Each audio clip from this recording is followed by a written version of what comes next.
Well, today's sermon is called Make No Excuses. Отож, сьогодні проповідь називається «Не виправдовуйся». And I want to start off by reading Joshua chapter 14, verses 6 through the end of the chapter. І я хотів би сьогодні розпочати із Ісуса Навина, 14 розділ, з 6-го вірша по кінець розділу. Так, ти маєш? Yeah? Okay. We'll just let Pasha read it in Ukrainian. Я просто прочитаю це українською мовою. І підійшли юдині сини до Ісуса в Гілгалі, та й сказав до нього Калев, син Єфунеїв, каназеянин. Ти знаєш те слово, що Господь говорив до Мойсея, Божого чоловіка, про мене та про тебе в Кадеш-Барнеа? Я був віку 40 літ, коли Мойсей, раб Господній, посилав мене з Кадеш-Барнеа вивідати в той край. І я доклав йому справу, як було в серці моїм. А мої браття, що ходили зі мною, знесилили були серце народу, а я обставав за Господом Богом моїм. І присягнув Мойсей того дня, говорячи, по правді кажу, той край, що нога твоя ходила в ньому, буде на спадок тобі та синам твоїм, аж навіки, бо ти обставав за Господом Богом моїм. А тепер оце. Господь поставив мене при житті, як говорив. Оце 45 літ відтоді, як Господь говорив, було це слово Мойсеєві, коли Ізраїль ходив у пустині. А тепер ось я віку 85 літ. Сьогодні я ще сильний, як того дня, коли Мойсей посилав мене. Яка сила моя тоді, така сила моя і тепер, щоб воювати і виходити, і приходити. А тепер дай же мені цей гористий край, про який Господь говорив того дня. Бо ти чув того дня, що там велетні та великі укріплені міста. Може, Господь буде зо мною, і я повиганяю їх, як говорив був Господь. І поблагословив його Ісус, і дав Калевові сину Єфунеєвому Хеврон за спадок. Тому став Хеврон Калевові сину Єфунеєвому каназеянинові за спадок. І так є аж до цього дня, за те, що він обставав за Господом Богом Ізраїля. А ім'я Хеврону давніше було Арба, що між велетнів був найбільший чоловік, а край заспокоївся від війни. Now, I hate to say this, мені дуже не подобається говорити наступну фразу, але the church overall in Lviv and the church around the world загалом у Львові і по всьому світу церква is in crisis. Вона є в кризисі. And if we don't realize it, in fact, our church, I would say, is in crisis. Вона переживає кризу. І я би сказав, що багато з них не розуміє цього. І я би сказав, що наша церква також переживає кризу. And as much as we don't realize this and take action, і поки ось ми не розуміємо цього, не осознаємо і не робимо якихось дій, then I think within 5 years we're going to see churches that are totally ineffective in sharing the gospel. Тоді я думаю, що за 5 років ми побачимо церкви, які є повністю неефективними в поширенні Євангелія. Now some of you are sitting there thinking, what is the pastor talking about? The church is just fine. Дехто з вас може подумати, про що пастор говорить? Ну, в церкві все круто. And others are sitting there thinking, it's about time he realized it and said something. А другі могли зрозуміти, це поганий час, в який ти це зрозумів і сказав щось. So let me tell you why I make this Нарешті statement. ти це зрозумів. Але я скажу вам, чому я це говорю. When churches plan seminars, ours included, коли церкви планують якісь семінари, і включно ми також, less than 25% of the people who come on Sundays attend the seminars. Менше ніж 25% людей, які приходять в неділю, вони беруть участь у семінарах. When we organize street evangelism, less than 20% take part. Коли ми організовуємо вуличний евангелізм, менше ніж 20% приходять. When we have an evangelism training seminar, less than 15% take part. Коли ми організовуємо тренування вуличної евангелізації, менше ніж 15% приходять. When we plan a picnic and a baptism, less than 20% register. Коли ми плануємо пікнік і хрещення, тоді менше 20% людей реєструються і приходять. You know, I could go on and on. Знаєте, я можу продовжувати далі і далі. For many people, it seems coming on Sunday mornings is enough. Для багатьох людей таке враження, що приходити в неділю зранку цього достатньо. And when I ask why, і коли я запитую чому, there's always a good excuse. Є дуже класне виправдання завжди. So today I want to show you what someone who follows God and doesn't make excuses. Отож сьогодні я покажу вам когось, хто слідував за Богом і не робив виправдань. What he looks like. Як це виглядає? And that man is who we just read about, Caleb. І це був Калев, тільки що ми про нього читали. Now the passage we just read is after Israel has left Egypt. Отож цей уривок, який ми ще не читали, це було, коли Ізраїль вже вийшов з Єгипту. After they wandered in the desert. Після того, як вони вже пройшли через пустелю, after Moses has died, після того, як Мойсей уже помер, after they've gone into the promised land and captured it, коли вони вже зайшли і вже завоювали обіцяну землю. and now the leaders of the people of Israel are coming to Joshua, who is now their leader. І тепер лідери старші у ізраїльському народі приходять до Ісуса Навина, який є їхнім лідером. And they're dividing up the land for each tribe. І ділять за кожним коліном землю. And Caleb, it tells us, comes among the leaders of Israel. І Калев сказано, що прийшов поміж лідерами ізраїльськими. Now Joshua 14 verse 6.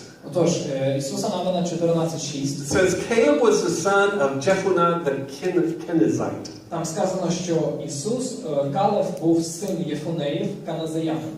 Why is that significant? Чому це для нас значимо? And that's always a good question to ask when you're reading God's word. Why is that there? І завжди дуже хорошою звичкою, коли ти читаєш Слово Боже, є запитати, чому це тут сказано? What does it matter who his father really was, and what does it matter what line he came through? Яка різниця взагалі, хто був його батько і звідки він пішов? Well, because Kenaz, знаєте, тому що Каназ, his ancestor, тобто це його предок, was a son of Esau. це був сином Esau. Ісава. Сином Now Ісава. you remember Esau. Ви пам'ятаєте, хто такий Ісав? He was the son of Isaac, Він був сином Ісаака, who was Abraham's son. який син Авраама. He sold his birthright to his brother for a bowl of stew. Він продав за миску похльобки своє перворідство своєму братові. And then, just to be further, how to say this, disrespectful to his family, І це було дуже зневажливо до його родини. he married non-Hebrew women. Він пізніше одружився на неізраїльтянці. As a result, Esau's children had no part in Israel. Неєврейській жінці. І потім, як в результаті, Ісав не мав просто частки у ізраїльському. So you see, Caleb had a really good first excuse. І бачите, Калев, він мав такий дуже класне виправдання. Number one, Перше. I'm not a member, so I don't have to get involved. Я взагалі не є членом, тому мені не треба бути участь приймати. When I ask some people, why don't you get involved? They say, because I'm not an official member of your church. Я коли деяких людей питаю, чому тебе не було, чому ти не приймаєш участь, він каже, я взагалі не офіційний член вашої церкви. Can I tell you something? If you come here more than 6 months, I count you as a member. Я вам скажу, якщо ви сюди приходите більше ніж 6 місяців, я рахую вас членом церкви. But Caleb had this perfect excuse. I am not an official part of Israel, so I don't have to be involved. А Калеб, він мав чудове виправдання. Він міг сказати, я взагалі не являюсь офіційною частиною Ізраїлю, тому мені не треба взагалі But he старатися. doesn't use that excuse. Але він не використовував це. In fact, he tells Joshua a few things.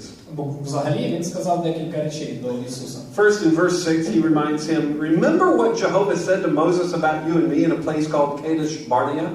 По-перше, він нагадав Ісусу Навину, ти знаєш те слово, що Господь говорив до Мойсея про мене та про тебе в Кадеш Барнеа.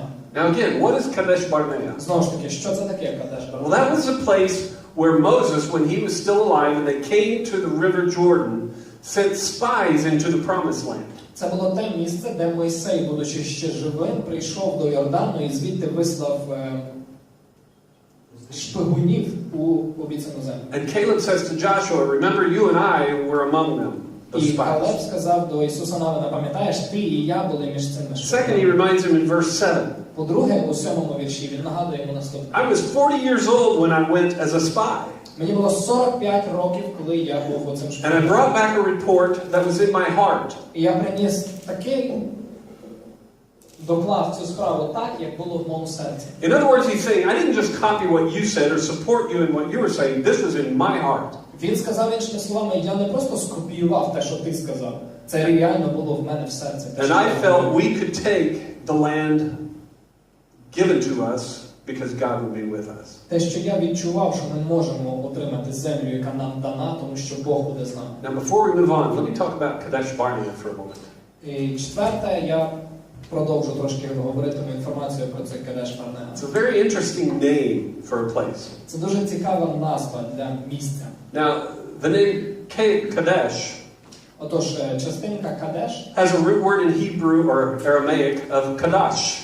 Вона має такий аналог у єврейській чи арамейській мові кадаш. And it means holiness or sacredness or set apart. Це означає щось посвячене, щось святе або відділене. Now the second, well, before I move on, have you seen the cafes around town now that are selling halal food? Чи ви бачили зараз кафе такі є по місту, які продають халяльні такі їжу, халал? Do you know what halal is? Знаєте, що це означає? It's set apart holy food for Islamic people. Це є освячена така відділена їжа для ісламістських людей. And halal is Aramaic for holy and set apart. Тобто і оце халял, це арамейське слово, яке говорить відділене або свячене. It's really interesting though in Aramaic what it means. Арабське. Дуже цікаво, що це слово означає в арамейському. In Aramaic, halal means profane or common. В арамейській мові оце слово халал, воно означає щось таке взагалі звичайне, пересічне. The complete opposite. Абсолютно протилежність. And isn't that what Satan does? He always copies the complete opposite of what God does. І чи це не є тим, що робить сатана? Він просто копіює і перекручує те, що робить Бог. So you have Kadash, which means holy and set apart. Який означає святий і відділений. It's not halal. Це не халял. And then you have Barnea, the І ви second також word. маєте барнея, наступну частку. Now, the root words for that are a number of words, and it's not quite as clear. Тобто корінням цього слова барнея являється декілька слів, і воно не зовсім ясно його значення. But it seems to mean a cutting or a breaking away or a separation from Але для something. мене це, я вважаю, що значенням цього слова є відрізати або якось розділити. So you see, Kadesh Barnea was a place Israel arrived at. Отож, як ви бачите, Кадаш Барнеа – це таке місце, куди прибув Ізраїль. And it's a place where they had a decision to make. І це те місце, в якому вони повинні були прийняти певні рішення. This is a holy place for a holy decision that will set us apart for God. Це було святе місце для святого рішення, яке відділить нас для Бога. Where we will separate or cut ourselves off from our past of bondage. Де ми просто відділимо або відріжемо себе від нашого минулого. And move into the promised land. І продовжимо свій шлях до обіцяної землі. The problem was, Але проблемою було наступне. the first time they came to that place, Перший раз, коли вони прийшли до того місця, the people decided not to cut themselves off. люди прийняли рішення не відрізатися. They forgot everything God had done for them. Навпаки, вони забули все, що Бог для них And зробив. they believed the 10 spies who said the giants are too big for us, they will kill us. І народ повірив 10 шпигунам, які сказали, велетні занадто великі, вони нас просто побивають.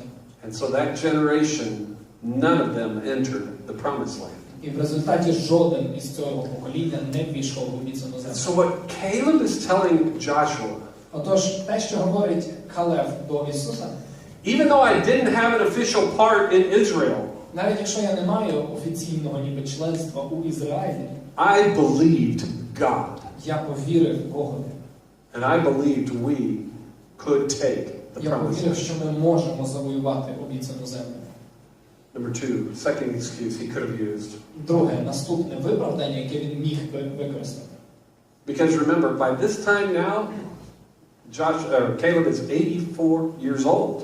Просто пам'ятайте, що до цього моменту, де говориться Ісус, Калебу зараз вже 84 роки. He could have said, number two, I'm too old to start something new. Номер 2, він міг би сказати, я вже занадто старий, щоб щось починати робити. 40 years old when I became a spy. Коли мені було 40 і я почав бути шпигуном, Then read verses 8 and 9 again. тоді прочитаємо 8 і 9 вірш знову. А мої браття, що ходили зі мною, знесилили були серце народу, а я обставав за Господом Богом моїм. І присягнув Мойсей того ж дня, говорячи, по правді кажу, той край, що нога твоя ходила в ньому, буде на спадок тобі та синам твоїм аж навіки, бо ти обставав за Господом Богом моїм. He said, you remember, I followed the Lord with my whole heart. Він сказав, пам'ятаєш, я слідував за Господом всім серцем своїм, Completely. повністю, Without fear. без якогось страху. And then he comes to a third excuse he could have used. І потім ми приходимо до третього. I'm too old to do anything. Яке ми могли б використати, він міг би використати, що я занадто старий. I'm ready to retire. Я вже готовий йти на пенсію. I want to buy a little house by the lake and go fishing every day. Я хочу купити маленький будиночок на березі озера і рибачити собі корисне. Used to be my plans. Це я так планував. Verse 10, he says, now I'm 85 years old, not 84, 85. В 10-му вірші говорить, тепер мені 85. I'm tired, ready to retire. Я змучений, готовий до пенсії. Sit around and enjoy life a little. Просто сидіти собі і насолоджуватися життям. That's not what he said. Але це не те, що він говорить. He said, no, I'm as strong now as I was then when I became a spy. Він каже, я зараз настільки ж сильний, наскільки був тоді, коли ви послали мене шпигуном.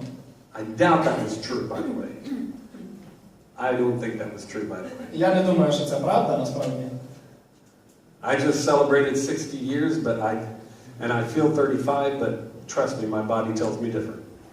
Я тільки що відсвяткував 60, і я відчуваю, що мені 35, але повірте, моє тіло говорить зовсім інше. Village life is not as easy for me as it once was. Сільське життя, воно не настільки легке зараз для мене, як було колись. But Caleb tells Joshua, you know, I can go to war. Але Калеб говорить до Ісуса, знаєш, я можу йти і воювати. I want to go in and take this mountain that God promised to me. Я хочу піти і захопити той гористий край, який Бог мені обіцяв. And you know, I'm 85, I can do it. І навіть якщо мені 85, я можу це зробити. So give me this mountain that God promised to me. Отож, дай мені ту гору, яку Бог мені обіцяв. Sure, there are giants there in cities with high walls. І точно там є велетні і міста з високими мурами. So what? І що? Verse 14. 14 вірш. So Hebron became the inheritance of Caleb, the son of Jephunneh, the Kenizzite, to this day, because he fully followed Jehovah, God of Israel. Тому став Хеврон Калебові сину Єфунеєвому Кеназеянинові за спадок. І так є аж до цього дня, за те, що він обставав за Господом Богом Ізраїля. So I want you to see Caleb was not a man to make excuses. Я хочу, щоб ви побачили, Калеб не був чоловіком, який робив собі виправдання. He also made no apologies for the things he wanted. І він також не вибачався за ті речі, яких він хотів. And don't miss what it is he wanted. Don't miss what it was he Не wanted. пропустіть те, чого він хотів. He wanted to live on the mountain, Він хотів жити на горі, above everybody else. понад всіма іншими. He wanted to live in cities that had high walls. Він хотів жити в містах, які мають високі мури. He wanted these great things, and he never apologized for it. Він завжди хотів цих чудових речей і ніколи не вибачався за це, що хотів їх. Why? Чому? Well, the scriptures don't tell us exactly why. Писання не говорить нам чітко чому. They only tell us that God gave him these things. Писання тільки говорить, що Бог дав йому ці речі. And they tell us why God gave him these things. І там сказано, чому Бог дав їм ці речі. Because he fully followed Jehovah, the God of Israel. До кінця слідував за Єговою, Богом Ізраїля. Here's the question of the day. І ось питання цього дня. Can I say the same thing? Чи ви і чи я можемо сказати те саме? Are we fully following Jehovah, the God of Israel? Чи ми повністю слідуємо за Єговою, за Господом Богом Ізраїля? Through faith, Через віру, through his one and only Son, Jesus Christ. через Його єдиного Сина Ісуса Христа. Or are we making excuses? Чи ми просто шукаємо собі оправдання? I'm too old. О, я вже занадто старий. I'm too inexperienced. Я недосвідчений занадто.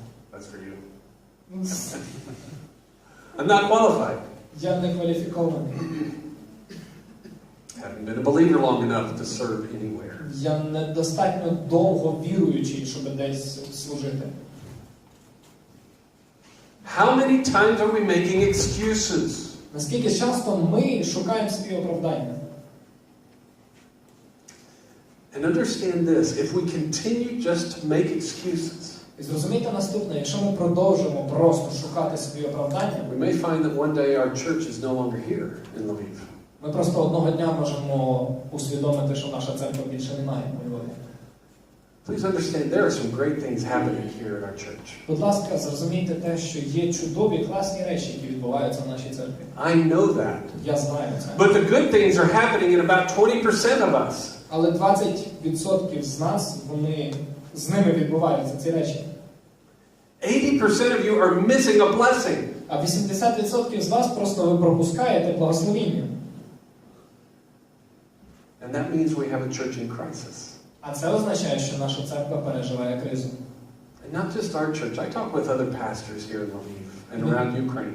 І не тільки наша церква. Я розмовляв з багатьма пасторами тут у Львові і взагалі по Україні. There are some churches who are growing. Є деякі церкви, які ростуть. And you know why? І ви знаєте чому? Because members of one church leave one church and go to that church. They change churches. Члени одної церкви залишають її і йдуть до другої. You know, I never want to have a church that is growing because another church is shrinking. Знаєте, я ніколи не хотів мати церкву, яка росте за рахунок зменшення іншої церкви. That's why we do street evangelism. І це саме по тій причині ми і робимо вуличний евангелізм. That's why I tell you to share your faith with people you work with. Це тому я говорю вам, діліться вірою з людьми, з якими працюєте. People you study with. З людьми, з якими вчитеся. You don't need to share your faith or share your faith in our church with members of other churches. Вам не потрібно ділитися своєю вірою або своєю церквою з іншими людьми з інших церков. That's part of the reason the church as a whole is in crisis. We've stopped reaching out to the unbelievers because it's easier just to invite our believing friends. Це є частиною проблеми, чому церква переживає кризу, тому що набагато легше запросити своїх віруючих друзів. And until we as believers realize this І до того моменту, коли ми, як віруючі, це and осознаємо take action, і будемо приймати рішучі дії, the church will continue to slide into insignificance. церква буде продовжувати такі помикатані іти вниз. Caleb offered no excuses. Калеб, він ніколи не робив He якихось didn't even say that the walls of the cities are too high. Він навіть не казав, що от занадто високі стіни. He didn't say his enemy was too strong. Він не сказав, мої вороги занадто сильні. Or his people were from the wrong family. Або я з іншої, з неправильної сім'ї. No, he left a legacy of wholehearted devotion to God. Ні, він залишив за собою спадок такого повного посвячення серця до Бога. And the question for us is, what will we leave as our legacy to the next generation? І питання наше, що ми залишимо у спадок наступному поколінню? A legacy of insignificance? Спадок якоїсь незначимості? Or a legacy of wholehearted devotion? Чи спадок посвячення всім серцем? What great challenge has God given you? Наскільки прекрасний виклик сьогодні Бог вам кидає? You say, well, nothing. You might say, well, nothing. Ви можете сказати, ну, ніякий. God hasn't really called me to anything. Бог мене насправді ні до чого не A good кличе. question would be why? Цікаве питання, чому? Because he who is trusted with a little and is faithful with a little will be given more. Тому що той, кому довірили мале, і він вірний в малому, йому дасться більше. God is not going to give you something great until you're faithful with what he's already given you to do. Бог не збирається дати тобі щось велике, поки ти не будеш вірний в тому маленькому, що він тобі вже дав. And as a church, what kind of ministries can we do that will reach this city? І як церква, які типи служіння ми можемо нести, щоб With the досягнути gospel of людей Jesus в цьому Christ. місті, щоб досягнути їх Євангелієм Ісуса Христа?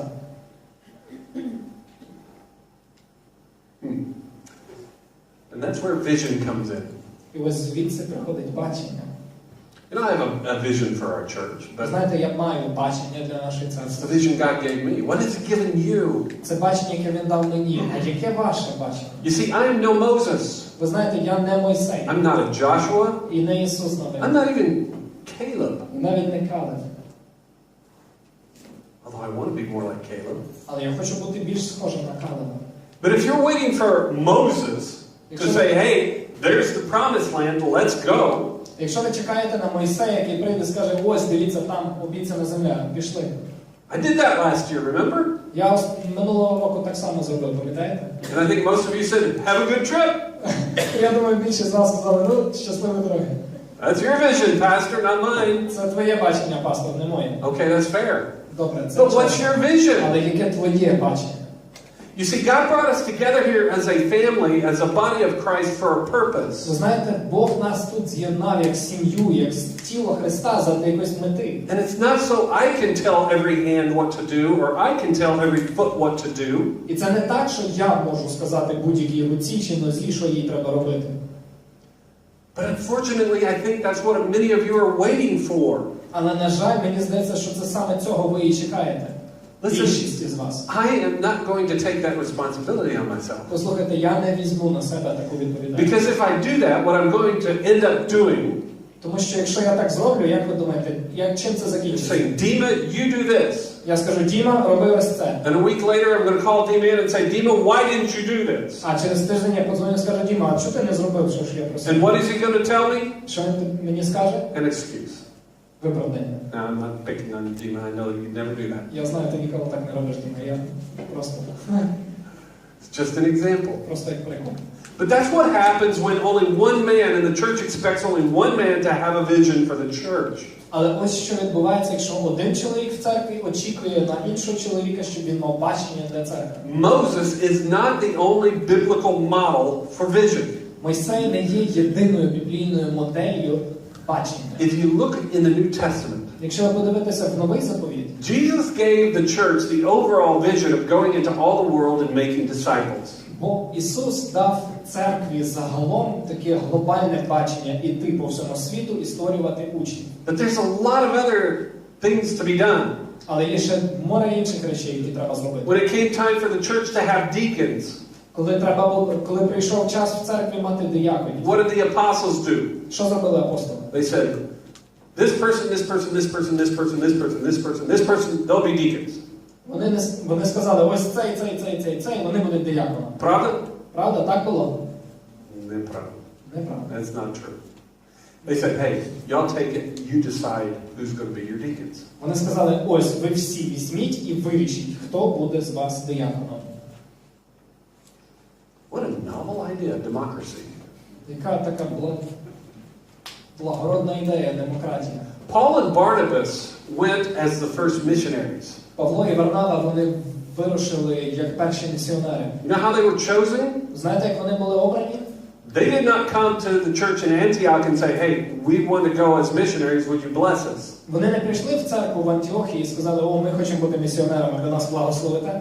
No, that calling came out of a vision God gave all the church when they were together praying. Ні, це поклик їх. Він вийшов із глобального бачення, яке Бог дав в церкві, коли вони молилися всі разом. I wonder who the first person was who said, you know, I feel God saying Paul and Barnabas are to go out as missionaries. Мені цікаво, хто був тою першою людиною, яка сказала, о, знаєте, мені здається, Бог кличе Павла і Варнаву, щоб вони йшли і були місіонерами.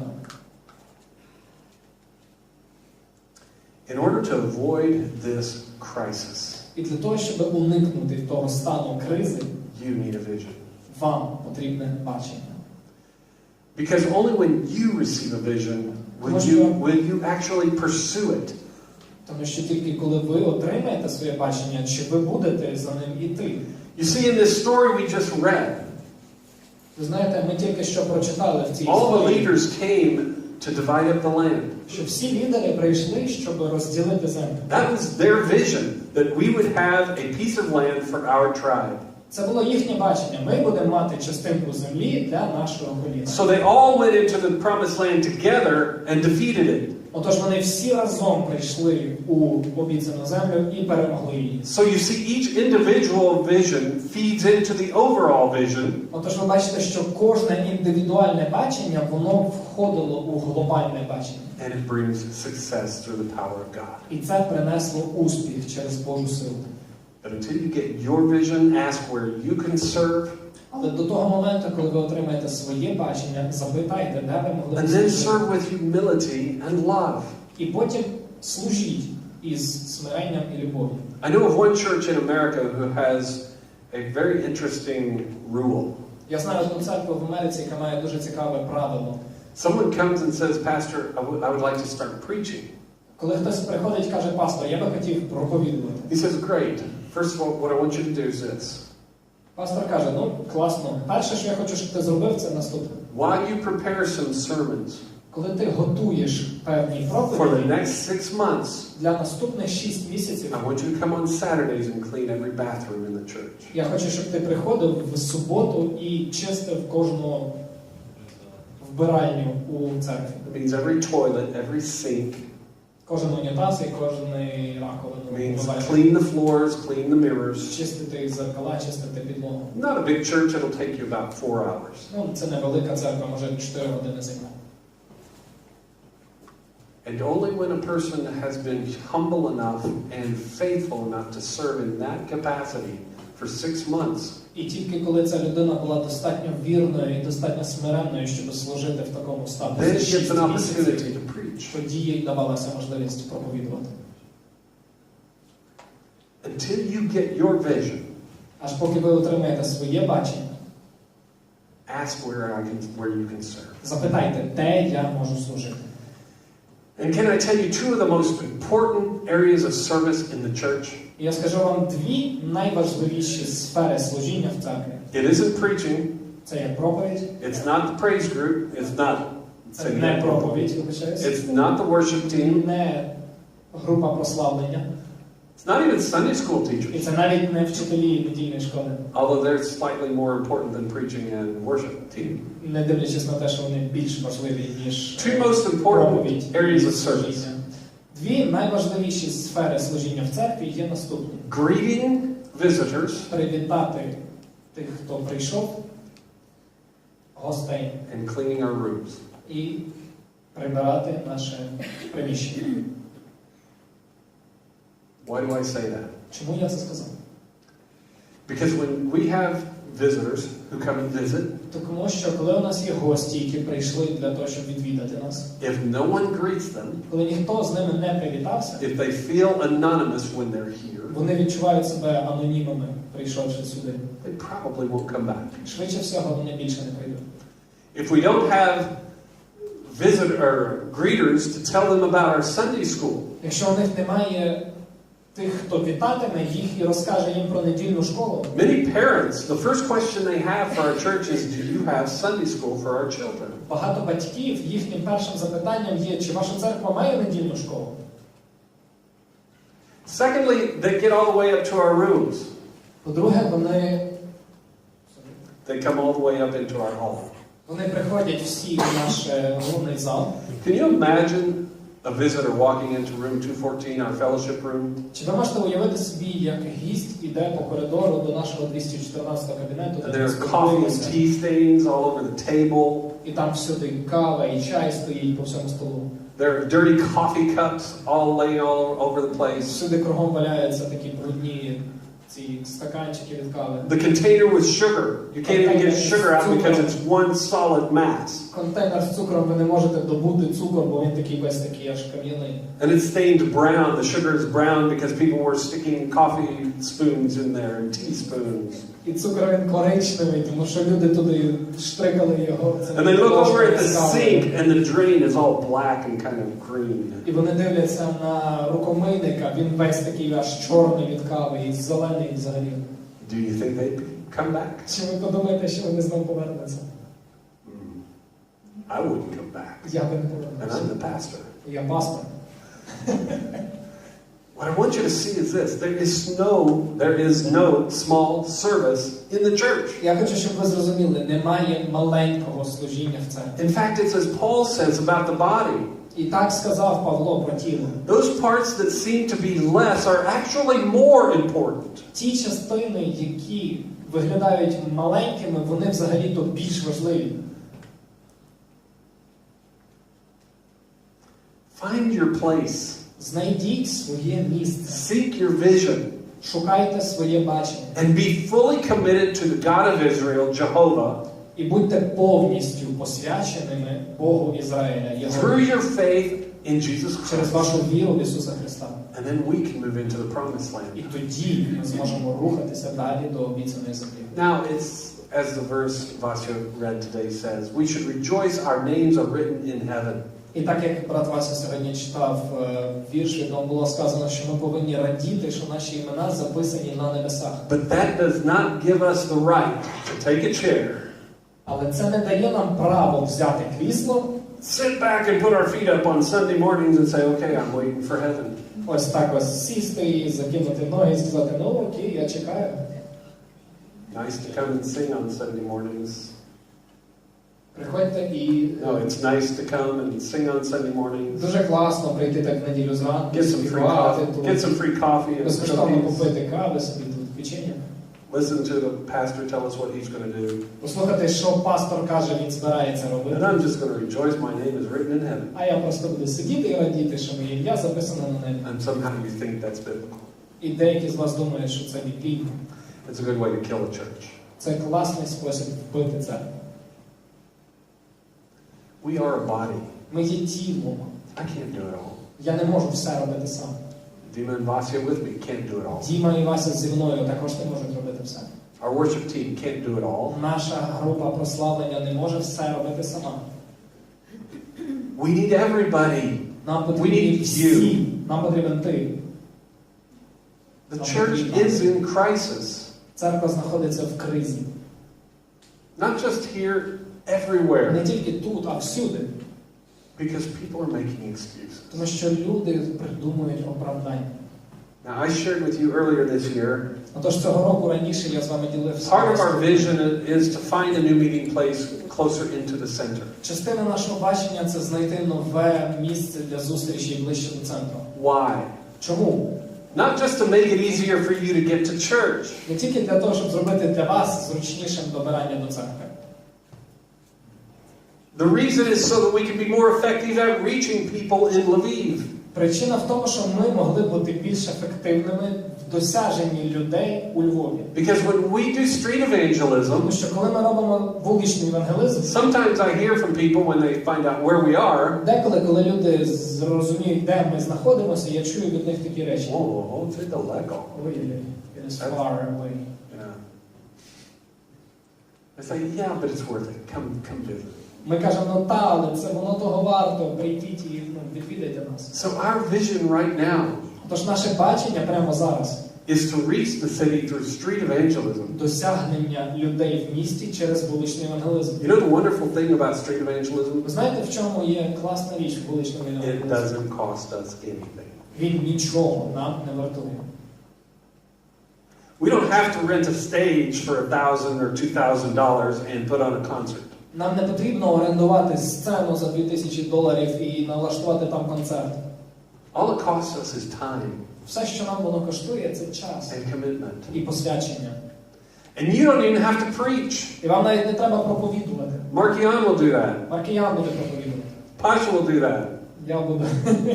From time to time, I'll do that. Деколи пастор буде. All you have to do is stand around with the crowd. Все, що вам треба, це просто стояти навколо в натовпі. And then when we finish a 5-minute sermon, Коли ми закінчимо 5-хвилинну проповідь, all you do is offer the people around you a little booklet with the gospel. все, що вам треба зробити, запропонувати людині навколо себе і буклетик, і звання, і сказати, це був мій друг.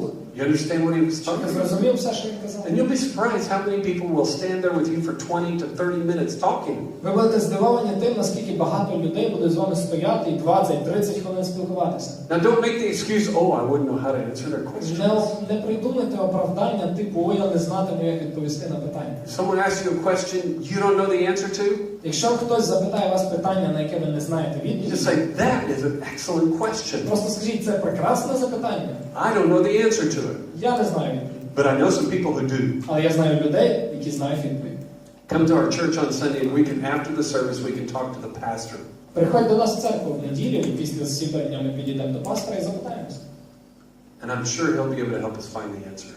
І я впевнений, що він вам допоможе знайти відповідь на ваше питання. And believe it or not, sometimes people ask me questions I don't know the answers to. Вірите чи ні, деколи люди і мене питають питання, на які я не знаю відповіді. But I know where to find them. Але я знаю, де їх знайти, ці відповіді. In the Word of God. В Божому Слові. Make no excuses. Не придумуйте собі оправдання. We as people are too good at making excuses. Ми, люди, ми занадто хороші в придумуванні собі оправдань. You know, we as church leaders can come up with all sorts of ideas of things for the church to do. Ми, як церковні лідери, ми можемо придумати сотні ідей для церкви, що їй робити.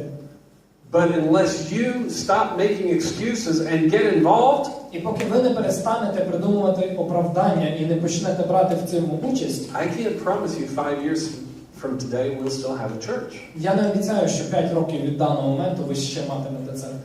I have to be honest. Я мушу бути чесним. I don't believe that's going to happen. Я не вірю, що це станеться. What I can promise you is this. If you don't change, you won't be a part of that church 5 years from now. Але я не можу обіцяти вам наступного. Те, що якщо ви не припините так поступати, ви будете частиною. Because you're either climbing up, тому що ви або деретесь догори, or you're sliding down. Або котитесь донизу. And if you slide down far enough, you stop going to church anywhere. Якщо ви достатньо скотитеся донизу, то ви просто перестанете ходити в церкву. You ask, are you a prophet? Sorry. You ask if I'm a prophet? Ви запитаєте, чи я пророк? No, I've been a pastor for too long. I've seen it. Ні, я просто занадто довго пастор, я бачив такі речі. Let today be your Kadesh Barnea. Нехай сьогодні буде ваш Кадаш Барнеа. A place of decision. Час і місце рішень. Are you going to separate yourself, cut yourself off from your ineffective past? Чи ви відріжете себе від свого неефективного минулого? And say like Caleb, hey, give me the mountain, even though it has high walls around the cities, I'm not too old to go take that. І скажете, як Калеб, а ну дай мені цю гору, я не занадто старий, щоб її отримати, навіть якщо там високі стіни. Or keep making your excuses. The choice is yours. Або просто продовжуйте придумувати оправдання. Вибір за вами. I pray and I trust, however, Я молюся і довіряю в будь-якому випадку. that you will begin to take steps to becoming a completely devoted follower of Jesus Christ. Що ви будете робити кроки до того, щоб стати повністю посвяченим слідувачем за Ісусом Христом. God has done everything for us. Бог все для нас зробив. Let's do more for Him Давайте більше для Нього зробимо. while we're here, Поки ми тут, because He's coming soon. тому що Він скоро вже Let's прийде. stand and pray. Станемо і помолимося.